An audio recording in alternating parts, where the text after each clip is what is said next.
ጽድቅ መስራት እንኳን ባይሆንልን እግዚአብሔር እንዳይሰደብ ብለን እንኳን መልካም መሆን አለብን በእውነቱ ማለት ነው።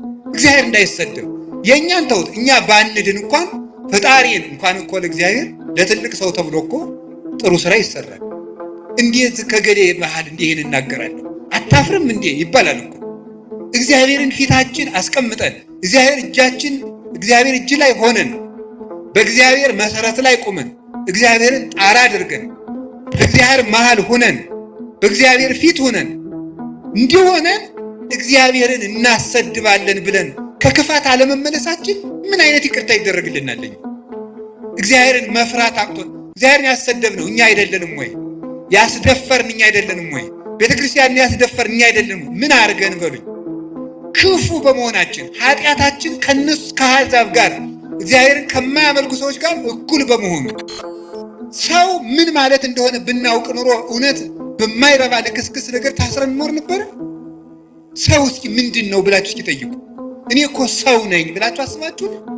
እኔ ጅብ አይደለሁም፣ እኔ ውሻ አይደለሁም፣ እኔ አይጥ አይደለሁም አትሉም እንዴ? ያገኘውን የሚበላ እኮ አይጥ ዝም ብሎ ሳይመርጥ የሚበላ ጊዜም ሰዓትም የማይመርጥ። እኛ ውሻ አይደለም፣ እኛ እባቦች አይደለም፣ እኛ ነምር አይደለም፣ እኛ ጭልፊት አይደለም አትሉ? ከላይ ሆኖ የሚነጥቃል ይሄ ጭልፊት፣ ከላይ ሆኖ መንጠቅ። እንደዚህ ያለ ሁሉ ነፃ መሆን የምንችለው ውሻነታችንን መልካም ስናደርገው ነው። ጋኔን የምንጨነቀው የባሰ ኃጢአት ለማሰራት ከጥቂት ኃጢአት ይጠብቃል ሰይጣን። ነፍስ ማስገደል ከፈለገ ሌላ ነገር ያደርጋል፣ ሌላውን ኃጢአት ያስተዋል። የምትክድለት ከሆነ አንተን በጫት ማደንዘዝ በሱስ ማደንዘዝ ለምን ይፈልጋል?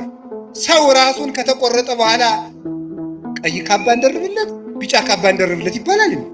አንገቱን ተቆርጦ የለም ራሱ እኮ የለም።